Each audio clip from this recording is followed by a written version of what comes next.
nice. But our electrical system went down. I'm not an electrician, so I can cut off that situation. So all I can say is this. Turn back on. Hello. The tree that we passed over there, I couldn't turn out. It was a 1,500-year-old tree. Great deal. That's all good. Check it out. There's more trees. Let me turn out another one. That one on the ground over there that we're passing. Right over there. The inside. That tree right there was 1,145 years old. When it fell in 1968, it took us a week to cut through that tree right there with hand tools. They picked it up, they weighed it, it weighed 5 tons, they rolled it over into the culvert over there on the right hand side of the train. We had our arborists come in and take that train, they counted the rings and it came up with 1,145. So that thing was 1,145 years old when it fell in 1968. And if you look at it, it's already rotted due to the fact that it hit the ground. Once it hits the forest floor, it's going to decay pretty rapidly due to the fact that this forest is very moist, very wet. These trees need to consume up to 250 gallons of water per night. That's why they live here in the Santa Cruz Mountains, real close to the coast.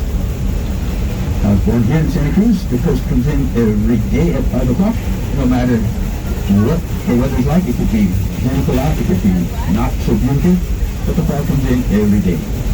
So when the fall comes in, these things start to consume their water. And how they do this is from the very tips of the trees. The needles consume 40% of their drinking water of that 250 gallons, right? And then they take the 60% that's left of that 250 gallons, turn it into droplets, and they drop it down onto the forest floor to feed the root system of the trees.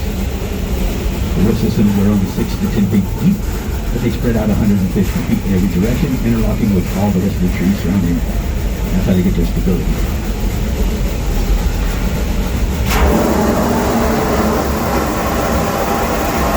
You notice all the other trees that are on the ground, those are Douglas fir trees. They only have a life expectancy of about 300 years. 250 usually get a root rot, high wind will blow them down. Or if they start to leave, we cut them down. And then you have to leave our initials in the tree due to the fact that it's preserved, so everything's logged and documented. For example, we have 2 of the steepest grades in any narrow-gauge railroad in all the northern hemisphere, and this is an 8.5% grade, which is the second steepest. The first steepest is the 10.5 that will be going on shortly. Doesn't look like much, but for every 100 feet that we travel forward, we're gaining 8.5 feet in elevation. That's how you get an 8.5% grade. Welcome to algebra. Yeah, thanks. Alright. So, 150 years ago, there was a big explosion, right? Right over here in Felton at the gunpowder works. That explosion sent embers lit on fire all the way into the beaches of Santa Cruz, which is 7.5, 8 miles away. Lit chunks of wood on fire down to the beaches of Santa Cruz. Pretty big explosion. So if you look at all these redwood trees, you see black marks all over them, right? That's not part of the bark, those are burn marks from that era. And if you notice, they didn't burn down. Because these trees are very smart trees. 150 billion years ago, these trees with the dinosaurs and the big lizards, right? Kicked it out and they covered 2/3 of Earth's dry surface.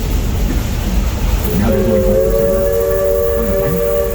More than 30% of it today, the other 2% consists of big surf on land, which is Santa Cruz. And from Santa Cruz, 300 miles up north to the Oregon border. And that's it.